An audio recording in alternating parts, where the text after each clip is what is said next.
ब्रह्मा को प्रकट करते हैं और पालन करने के लिए, सृष्टि करने के लिए, पालन करने के लिए विष्णु को प्रकट करते हैं और संहार करने के लिए शिव को। कांति क्यों नहीं होगी, तेज क्यों नहीं होगा?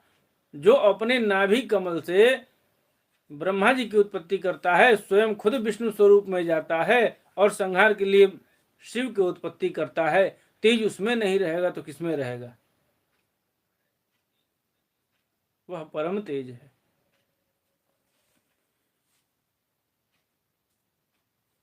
मैत्रेय जी कहते हैं कि विदुर जी, 9 श्लोकों में भगवान की सुंदर स्तुति हुई। कर्दम जी को बड़ा हर्ष हुआ। भगवान को देख करके कर्दम जी जो है बड़ी प्रफुल्लित हुए,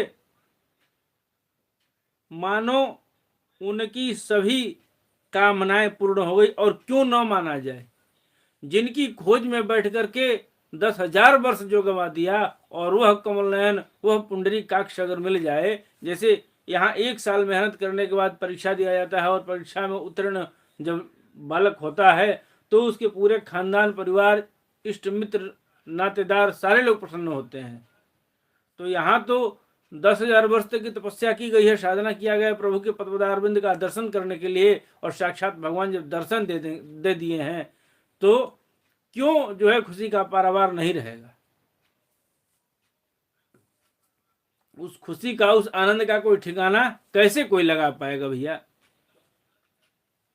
तो उनकी सारी मनोकामनाएं पूर्ण हो गई थी। उन्होंने सानंद हृदय से पृथ्वी पर सिर रख करके, पृथ्वी पर सिर दे करके, ये लेट करके पूरा भगवान को साष्टांग प्रणाम किया। साष्टांग प्रणाम किसको करते हैं यह भी जानना बड़ा जरूरी है। साष्टांग प्रणाम किसको करना चाहिए? ठाकुर जी के मंदिर में जाएं तो ठाकुर जी को सर झुका करके, यहाँ से हाथ से छू करके प्रणाम कतई नहीं किया जाता है। ठाकुर जी को ऐसे ऐसे छू करके प्रणाम करना निषेध है। पुरुषों के लिए, महिलाओं के लिए, महिलाओं का अर्ध प्रणाम होता है। दोनों घुटना जमीन पर टिकाया और ये सर जो है चौकट पे लगा लिया, उसका प्रणाम हो गया। लेकिन पुरुषों के लिए सीधे लेट जाना और ये हाथ ऐसे निकाल करके, ये सर झुका करके और क्रॉस मारकर जब दोबारा ऐसे किया जाता है तब जो है साष्टांग प्रणाम होता है। ठाकुर जी के मंदिर में जाए तो ऐसे ही प्रणाम होता है। साष्टांग प्रणाम ठाकुर जी को, गुरुदेव भगवान को, ये 2 जगह जो है साष्टांग प्रणाम ही चलता है।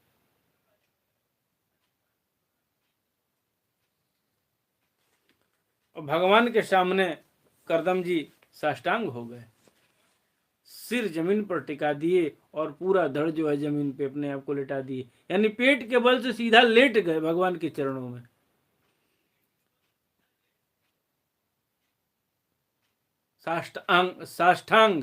साष्टांग का मतलब या तो पूरा अंग मान लीजिए, चाहे 6 अंग मान लीजिए।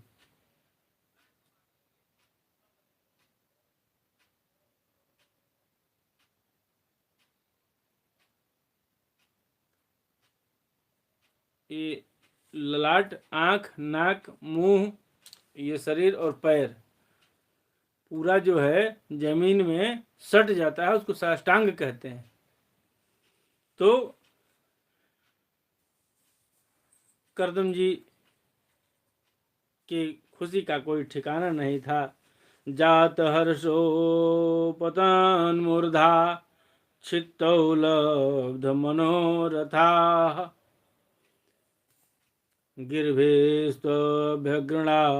प्रीति स्वभावात्मा कृतांजलि। साष्टांग प्रणाम किया और फिर जो है प्रेम प्रवण चित्त से हाथ जोड़ करके सुमधुर वाणी से उनकी स्तुति करने लगे। पूरी की पूरी 9 श्लोकों में कर्दम जी ने भगवान की स्तुति कही है। पूरी की पूरी 9 श्लोकों में करदम जी ने भगवान की स्तुति करी है। आइए 1-2 श्लोक हम लोग भी पढ़ लेते हैं।